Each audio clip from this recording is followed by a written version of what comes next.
मित्रों, आखिर क्यों व्यथित हैं वो?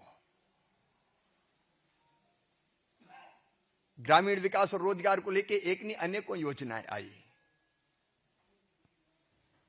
उनकी श्रृंखला है। 1961-62 से ऐसी योजनाएं आ रही है। एक योजना आई, कुछ दिन चली, बदल गई, उसकी जगह दूसरी आई, तीसरी आई।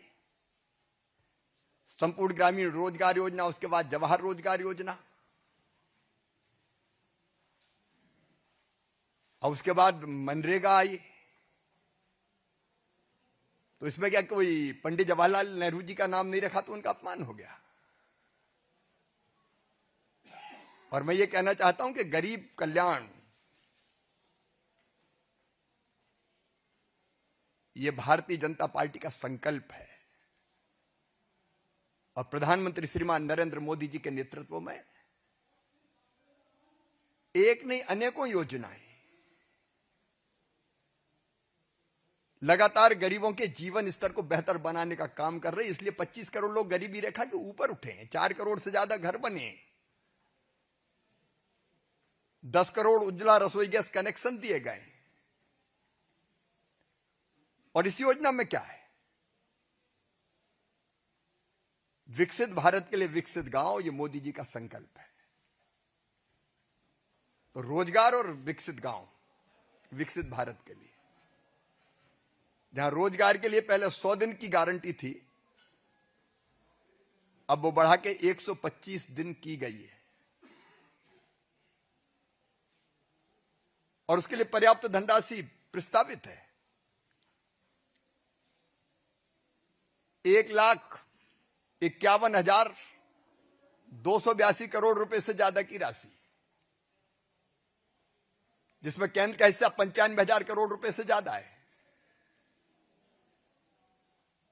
और कांग्रेस मनरेगा मनरेगा मनरेगा करती, कितना खर्च किया कांग्रेस ने, यूपीए की सरकार ने मनरेगा पर? 6-7 से 13-14 तक कुल खर्च किया 2,13,220 करोड़ 39 लाख रुपए। और 2024-25 तक माननीय मोदी जी के नेतृत्व में एनडीए की सरकार ने 8,53,810 करोड़ 91 लाख रुपए श्रम दिवस उन्होंने सृजित किए। 1660 हमने सृजित किए, 3210। और अगर पूरा किए गए कामों को हम देखें तो 153 लाख उनने कंप्लीट किए, 862 लाख हमने किए। हमने रोजगार ज्यादा दिया, विकास के काम ज्यादा किए। और अब अगर एक कदम बढ़ के और एक योजना बनती है तो उसमें आपत्ति क्या है? क्या केवल एक जगह गड्ढा खोद के मिट्टी फेंक दो, फिर दूसरी जगह गड्ढा खोद लो, पैसा भ्रष्टाचार की बलि चढ़ जाए? क्या ये होने देना चाहिए? हमने एक संपूर्ण योजना बनाई जिसमें विकसित गांव का स्वरूप क्या होगा। और गांव का स्वरूप तय विकेंद्रित है, गांव के लोग करेंगे, लेकिन गांव में क्या क्या बनेगा? जल संरक्षण के काम जो बहुत जरूरी है, गांव में इंफ्रास्ट्रक्चर, स्कूल हो, स्वास्थ्य केंद्र हो, आंगनवाड़ी का भवन हो, आजीविका के काम हो, सड़कें हो, ड्रेनेज का सिस्टम हो। एक पूरी सूची है, मैं उसके विस्तार में नहीं जा रहा अभी। आजीविका से संबंधित अनेकों गतिविधियों के काम अलाउ किए गए। और प्राकृतिक आपदा में नुकसान कैसा रोका जाए, तो रिटेनिंग वाल से लेकर ड्रेनेज के सिस्टम तक की व्यवस्था इसमें। और एक और सुधार किया,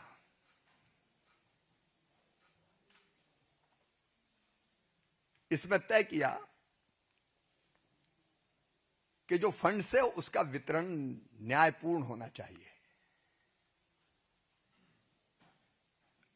अगर किसी पंचायत का सरपंच ज्यादा एक्टिव है, वो ज्यादा धन ले जाता है। कोई कम एक्टिव है तो वहां ज्यादा विकास के काम और रोजगार की आवश्यकता होते हुए भी धन कम जाए, इसलिए तय किया कि एबीसी 3 ग्रेडिंग बन जाए, जो कम विकसित और रोजगार की जहां जरूरत क्या है ऐसी पंचायतें, एवरेज पंचायतें, और जहां विकास बहुत हुआ है और रोजगार की जरूरत कम है वैसी पंचायतें, और इस ग्रेडिंग के आधार पर धन का वितरण हो। इसमें किसको आपत्ति हो सकती है? क्या आपत्ति है? बेरोजगारी भत्ता देने के प्रावधान को और पुख्ता किया गया, और यह भी कहा गया कि 15 दिन के अंदर अगर मजदूरी नहीं मिलती तो 0.05% फिर अतिरिक्त रोज देना पड़ेगा देर से मजदूरी देने के लिए। कमजोर वर्गों का विशेष रूप से ध्यान रखा गया, अनुसूचित जाति, जनजाति, अन्य कमजोर वर्ग, दिव्यांग, बुजुर्ग। इसमें दिव्यांग बुजुर्ग उनके अलग गारंटी कार्ड बनेंगे, रोजगार गारंटी कार्ड अलग रंग के, उनको कम काम पर भी ज्यादा मजदूरी मिलेगी।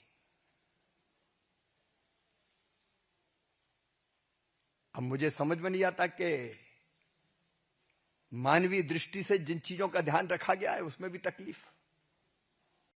अगर आप ये वीडियो YouTube पर देख रहे हैं तो हमारे चैनल को सब्सक्राइब कर बेल आइकन दबाएं, और Facebook पर देख रहे हैं तो हमारे पेज को लाइक करें।